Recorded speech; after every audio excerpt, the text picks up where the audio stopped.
voudrais vous faire un message, un enseignement sur le cœur. Qu'est-ce que le cœur dans la Bible? Alors, il y a tellement de choses qu'on pourra dire sur le cœur que c'est tellement intéressant et ça nous parle tellement. Et la Bible parle beaucoup du cœur, Dieu nous parle beaucoup du cœur et le cœur est ce qui est le plus important pour Dieu. Le cœur est ce qui est le plus important pour Dieu. Donc je voulais simplement vous partager quelques versets de la parole de Dieu, mais aussi pour les gens qui ne connaissent pas ce que c'est le cœur aussi. Il faut aussi penser que nous pouvons avoir des auditeurs qui écoutent et qui n'ont pas ce langage de la Bible. Et pour eux, si on parle du cœur, on peut très bien parler de l'organe du cœur.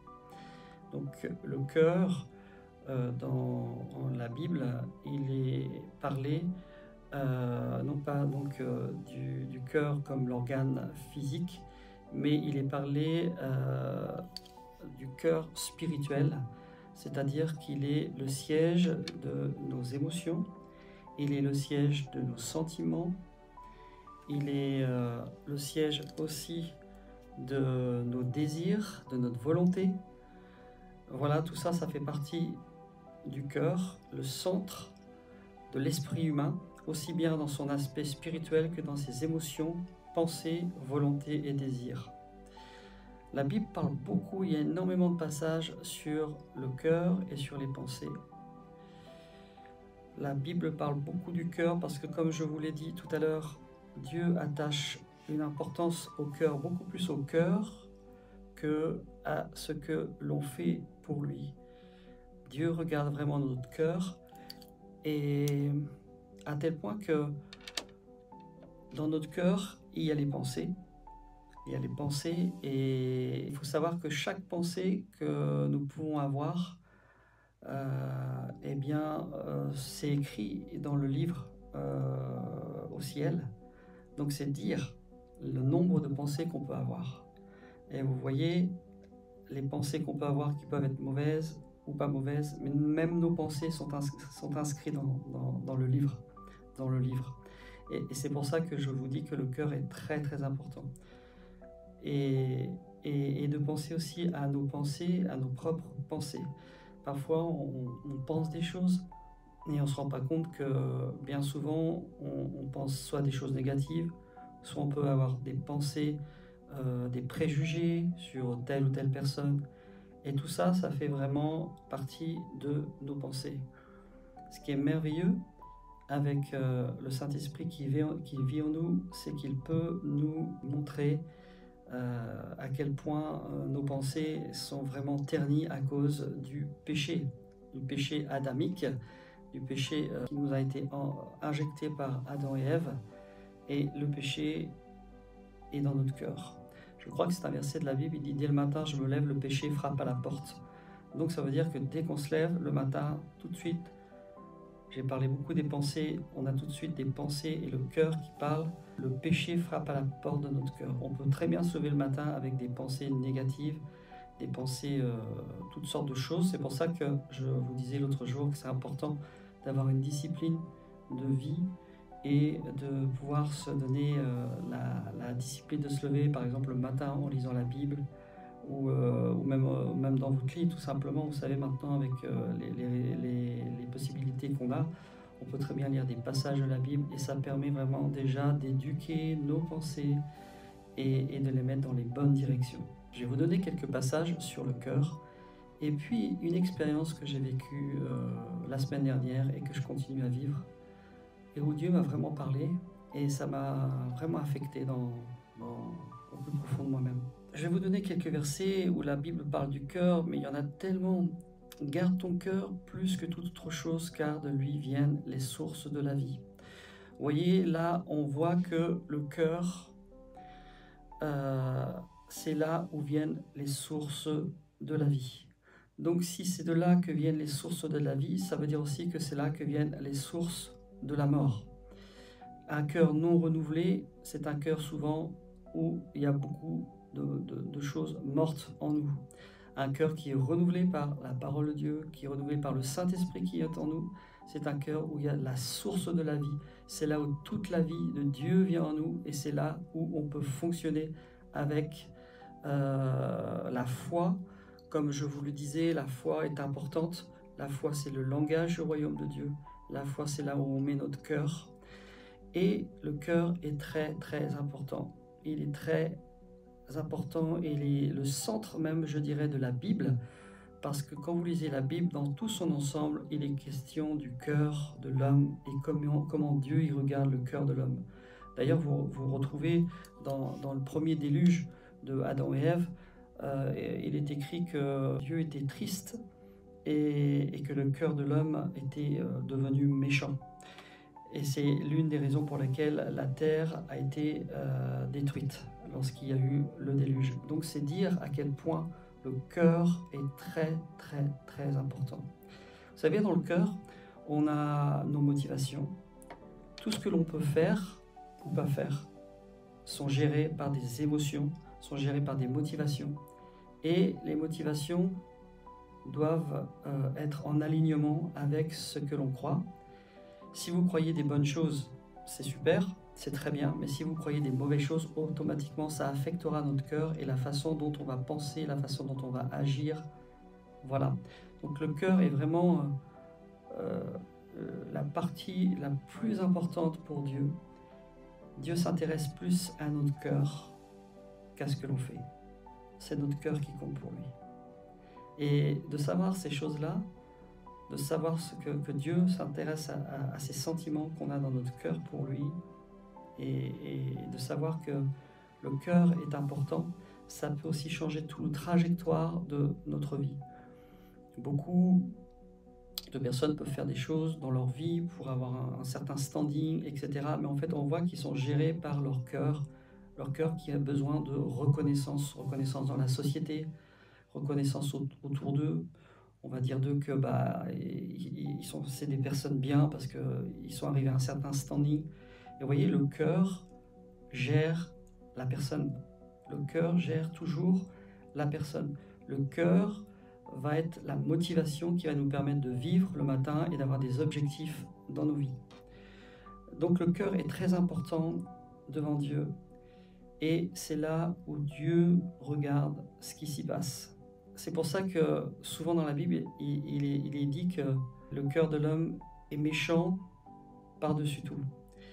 Il est dit aussi dans d'autres passages, « Sonde-moi, ô Dieu, et connais mon cœur. Regarde si je suis sur une mauvaise voie et conduis-moi sur la voie de l'éternité. » Vous voyez comment le cœur est important. « Sonde-moi, ô Dieu. » Personnellement, c'est une prière que je fais régulièrement. Je demande toujours à Dieu de sonder mon cœur. Et s'il y a des choses qui ont besoin d'être encore corrigées, s'il y a des choses dont j'ai besoin de demander pardon à Dieu, de lui demander pardon en tant que fils devant son Père, eh bien je lui demande et je laisse le Saint-Esprit qui est en nous aussi transformer notre cœur, parce que des fois on peut vouloir faire les choses, mais il faut aussi le Saint-Esprit qui est là, qui nous a été laissé comme le consolateur, comme l'esprit de vérité pour transformer nos cœurs. Un cœur ne se change pas du jour au lendemain. Un jour, on est à Jésus, on a accepté le Seigneur Jésus dans notre vie, et le lendemain, on se réveille, ça y est, tout notre cœur est changé. C'est un apprentissage, et il y a même des choses dans notre cœur où seul le Saint-Esprit peut intervenir, parce que le cœur de l'homme, comme le dit la Bible, est méchant par-dessus tout, à cause de ce que nous avons été tous affectés par le péché d'Adam et Ève. On pourrait donner d'autres versets qui disent « C'est du cœur que viennent les mauvaises pensées, les meurtres, les adultères, les débauches, les vols, les faux témoignages, les calomnies. » Donc vous voyez comment tout le cœur est dans ces choses. Vous voyez comment le cœur est dans ses sentiments. Car c'est du cœur que viennent les mauvaises pensées, les meurtres, les adultères, les débauches, les vols, les faux témoignages, les calomnies. Lorsqu'on calomnie des personnes ou autres, en fait, eh bien, toutes ces choses-là, ça vient de notre cœur. Le cœur qui veut s'enorgueillir aussi. Le cœur qui veut faire comme l'ange Lucifer qui a voulu prendre la place de Dieu. Et en fait, on voit que c'est le premier péché d'orgueil. Ça a été celui de Lucifer quand il a voulu monter et prendre sa place. pas développer ce passage-là, mais il est parlé que 5 fois il a voulu monter, et 5 fois la chute de Lucifer a entraîné un tiers des anges déchus avec lui. Donc vous voyez, aussi, on parlera un jour de l'orgueil qui peut nous emmener très loin.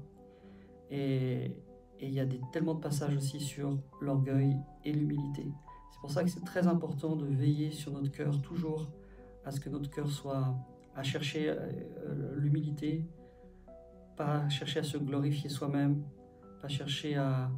Vous savez, quand on a réglé ce genre de choses, d'acceptation, d'être aimé par Dieu, on se sent aimé, on va plus tellement chercher ces choses-là, on va plus tellement chercher l'acceptation des autres, mais on va vouloir vraiment plaire à notre Père Céleste. Et c'est très important de faire attention à notre cœur, parce qu'on peut très vite, et on doit toujours veiller sur notre cœur. D'ailleurs, il y a un passage qui est très fort qui dit « Garde ton cœur plus que toute autre chose ». Je vous l'ai lu tout à l'heure, car c'est de lui que viennent les sources de la vie. Quand Dieu nous demande de garder notre cœur, ça veut dire qu'on doit le protéger. On doit protéger notre cœur. Notre cœur est comme un champ qu'on doit protéger. On doit le protéger même des personnes qu'on peut avoir autour de nous. On doit le protéger, oui, des personnes qu'on peut avoir autour de nous. Pourquoi? Parce que lorsque des personnes viennent, ils peuvent mettre, sans le savoir, des choses qui peuvent affecter tout simplement notre cœur. L'une des forces du cœur, l'un des sentiments le plus fort du cœur, c'est la paix. La paix, c'est quelque chose d'extraordinaire. C'est un fruit extraordinaire. Et la paix qui surpasse toute intelligence gardera vos cœurs et vos pensées en Jésus-Christ. Donc vous voyez comment le cœur est très important. Notre cœur est vraiment très important. Et c'est la raison pour laquelle on doit toujours veiller sur notre cœur. Et comme je le disais à l'instant, on doit même veiller à qui on fréquente autour de nous, parce qu'ils peuvent affecter notre cœur. Si vous voulez vraiment être près du cœur de Dieu, des fois on est obligé de faire des choix dans notre vie par rapport à des personnes que l'on doit fréquenter et d'autres qu'on ne doit pas fréquenter pour pouvoir garder notre cœur, tout simplement. Donc le cœur est très important. Et je voulais vous parler d'un passage que j'aime beaucoup, qui dit « L'homme regarde à ce qui frappe les yeux, mais l'Éternel regarde au cœur. » Je répète, l'homme regarde à ce qui frappe les yeux, mais l'Éternel regarde au cœur. Ce passage-là, il est tellement important. Je l'applique à ma propre vie. Et combien de fois on regarde ce qui frappe les yeux, mais on ne regarde pas le cœur. Je vais vous donner une expérience que j'ai vécue pas plus tard que la semaine dernière. Vous savez, j'aime lire la Bible, j'aime la pratiquer, et j'aime aussi donner des enseignements que je vais vivre. Et c'est ça qui permettra aussi de grandir et aussi de faire grandir les autres. J'ai un ami qui m'a appelé, que je connais depuis très longtemps, qui a été à l'hôpital. Il a fait une crise cardiaque. Aujourd'hui, il est encore en vie. Je suis allé le voir à l'hôpital. Il a très peu de famille. Comme ami, il n'a que moi.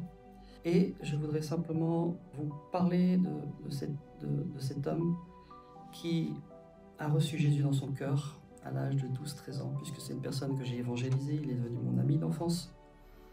Et là, quand il était à l'hôpital, qu'il m'a appelé, j'ai dit « Waouh, qu'est-ce qui arrive ?» Je pensais vraiment qu'il avait fait un acte mauvais et qu'il voulait mettre fin à ses jours, ce genre de choses. Mais en fait, pas du tout. J'ai appris qu'il avait fait donc une crise cardiaque.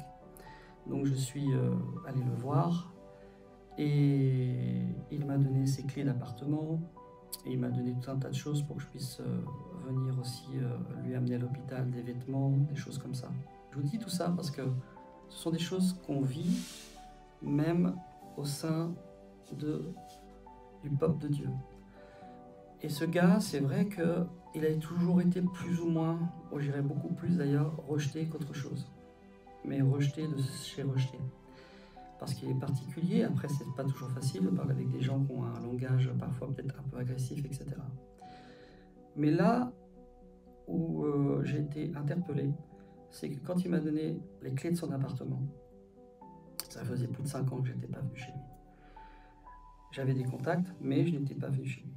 Je rentre dans son appartement et vous savez, il y a ce qu'on appelle le syndrome de Diogène.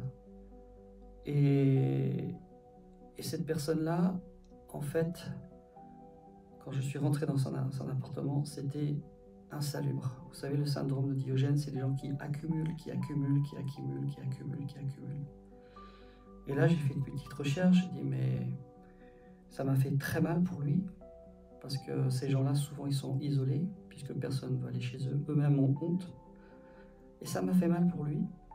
Et vraiment, j'avais cette compassion dans mon cœur, de dire, mais Seigneur, comment est-ce possible qu'un de tes enfants soit pas libre et qu'il vive dans des choses comme ça?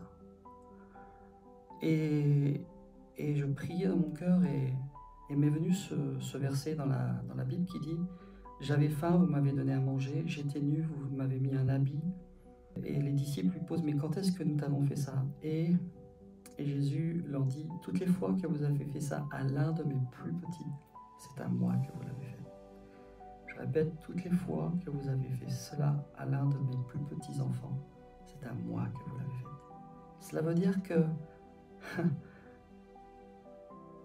le verset là, il est devenu comme un réma, comme une révélation pour moi. Et en fait, il a été oublié par la société, il a été oublié par des hommes et des femmes de Dieu, il faut le dire, qui n'ont rien pu faire pour lui. Aujourd'hui, il est sorti d'affaires, j'ai pu aller dans sa maison, j'ai prié dans sa maison. Et quand je priais dans sa maison, c'était vraiment très particulier. J'ai fait aussi des prières où le Seigneur m'a demandé des choses particulières pour lui que je lui ai données. Mais tout ça, c'est pour vous dire que l'homme regarde toujours à ce qui frappe les yeux, mais l'Éternel regarde le cœur. Ce garçon-là, il a un cœur extraordinaire. C'est un homme qui a su m'aider dans des moments où j'avais besoin. Et où des personnes ne vous aideraient jamais. Hein. Vous savez, quand on dit que c'est au pied du mur qu'on voit le maçon, eh ben c'est la même chose. Donc de manière surnaturelle, je me demande comment j'ai fait pour rentrer dans son appartement. Mais plusieurs fois, j'y suis allé pour pouvoir l'aider, pour pouvoir rentrer. Et nous avons commencé un travail spirituel. Voilà. Et je parlais de ça à une sœur en Christ qui m'appelle et elle me dit, voilà Fabien, je vois chez cet homme-là un cercueil. Waouh! Et elle me dit, mais pas un cercueil dans le fait qu'il est en train de mourir. Mais en fait, il a mis autour de lui la mort. Et sa seule sécurité, c'est la mort. C'est pour ça qu'il ne vit plus. Et autour de lui, c'est la mort. Et c'est exactement le sentiment que j'ai eu quand je suis allé chez lui, qu'on a bavardé un peu. J'ai prié avec lui, prié 10-15 minutes. Je me suis laissé diriger, j'ai donné des paroles. Mais ce que la sœur m'a fait quand elle m'a appelé, qu'elle m'a donné cette parole-là, du coup, ça m'a permis d'avoir une autre perspective et de pouvoir prier pour lui et de lui faire confesser des choses. Donc pendant qu'on priait, le Seigneur m'a révélé que dans le ventre de sa maman l'avait rejeté. Il me l'a confirmé parce qu'en fait, sa maman ne l'a pas reconnu. Il n'a pas été reconnu par sa mère. Donc il y a eu une espèce de rejet, et le rejet il était déjà, et lui en tant que bébé, vous savez, dans le ventre de la maman, on peut déjà choisir. Il avait choisi la mort. Il avait choisi la mort, tout simplement. Vous voyez comment cela a impacté sa vie.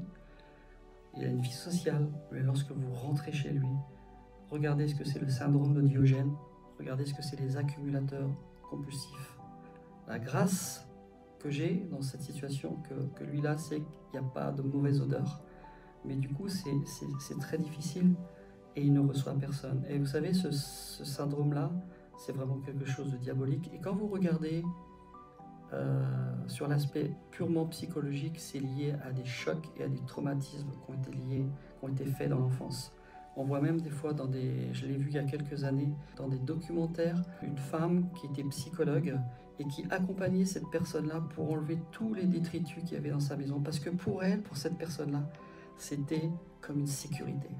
L'homme regarde toujours à ce qui frappe les yeux, mais l'Éternel regarde au cœur. Je peux vous dire que ce frère-là, il a un cœur vraiment un très bon cœur. Il a des souffrances, mais je connais le fond de son cœur. Il a un cœur généreux. Et c'est pour vous dire, vous voyez, moi-même, je n'allais pas chez lui parce que je savais qu'il avait ces soucis-là.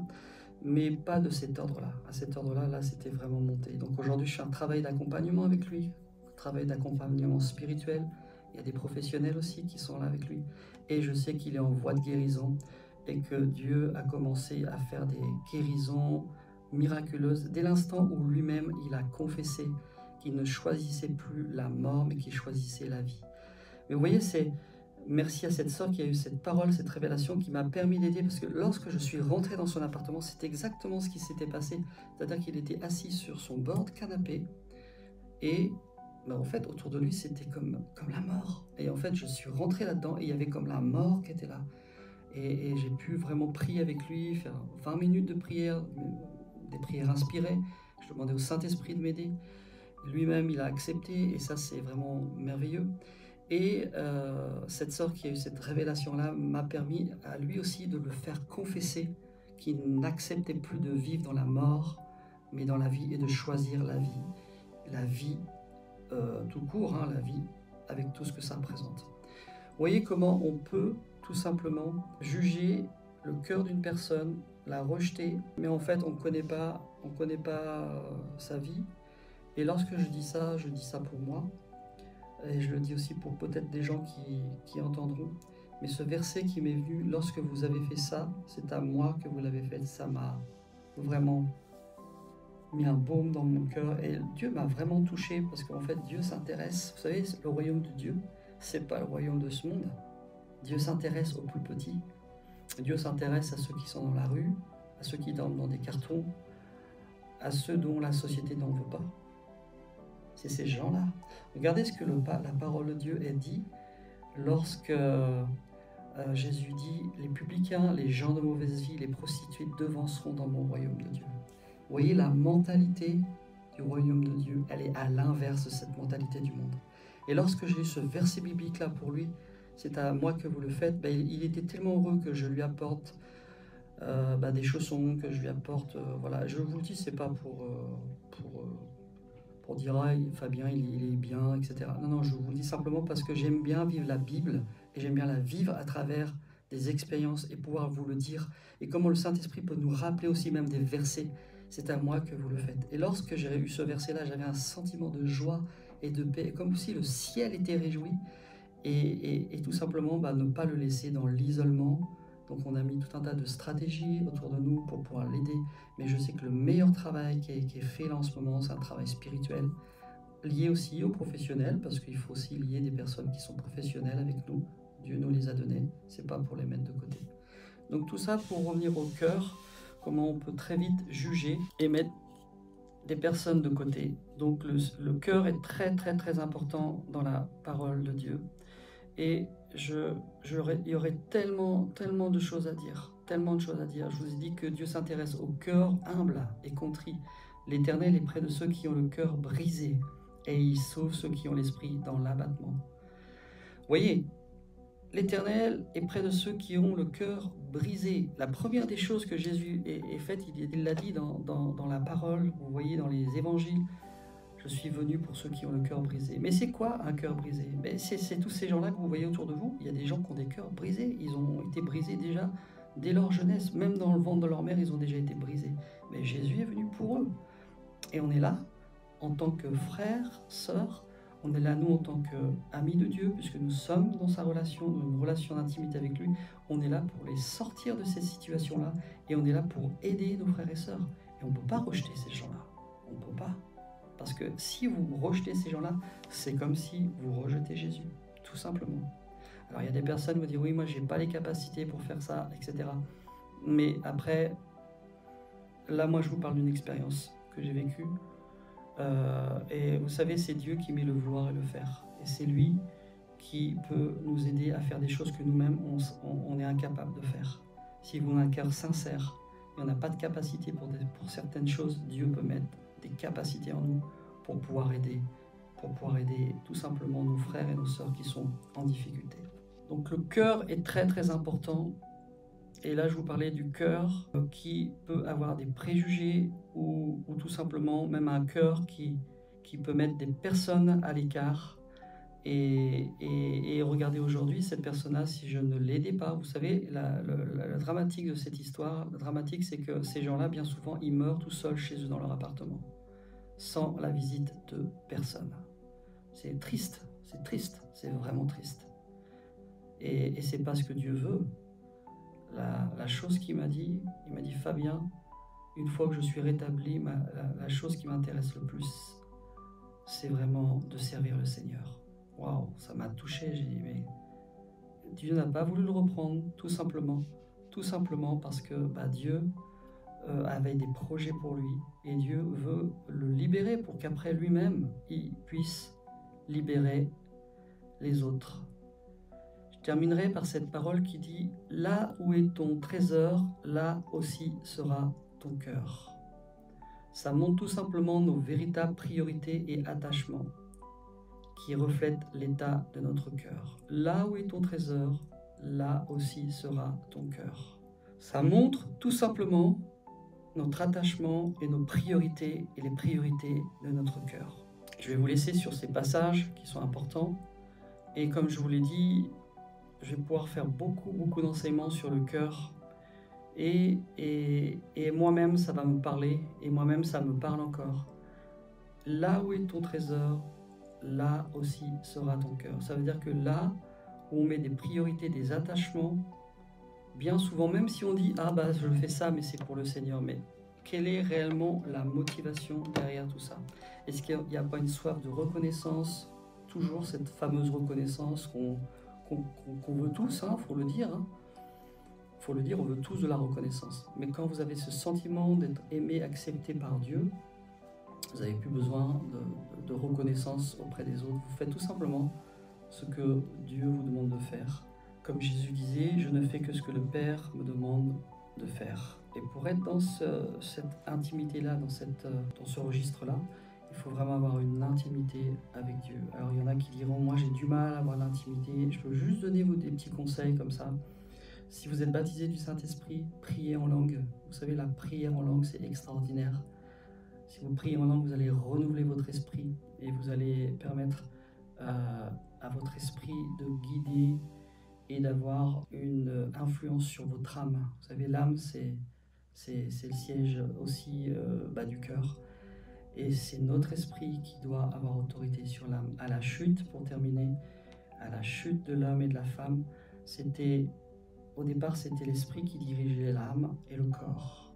Lorsque le péché est entré dans le monde, par cet acte dont Genèse nous parle, les choses ont été inversées. Et c'est l'âme qui a commencé à vouloir dominer l'esprit. C'est pour ça qu'on a toujours des combats entre l'âme et l'esprit. Et c'est très difficile on a besoin d'aide et on dit Seigneur viens à mon secours parce que là j'ai vraiment besoin d'aide. L'âme veut toujours dominer, alors que lorsqu'on a donné notre vie à Jésus, c'est notre esprit qui doit dominer sur l'âme et non l'inverse. Voilà, je vais vous laisser sur ces paroles. Là où est ton trésor, là sera ton cœur. Donc quel est le trésor de notre cœur? Est-ce qu'on veut faire plaisir vraiment au cœur du Père? Ou est-ce qu'on cherche l'acceptation? Est-ce qu'on cherche encore d'être aimé par les autres ou d'avoir une certaine notoriété ou ce genre de choses qui sont vraiment des choses dont Dieu a horreur. Dieu a horreur de ces choses-là. Parce que ces choses-là amènent à l'orgueil, tout simplement. Dieu aime qu'on s'occupe des plus petits. Il l'a dit, lorsque vous avez fait, Jésus, lorsque vous avez fait ces choses à l'un de mes plus petits, c'est à moi que vous l'avez fait. Voilà ce que je voulais vous partager, que le Seigneur vous bénisse. Je vous donne le shalom de Fabien et je vous dis à la prochaine vidéo. Shalom, shalom.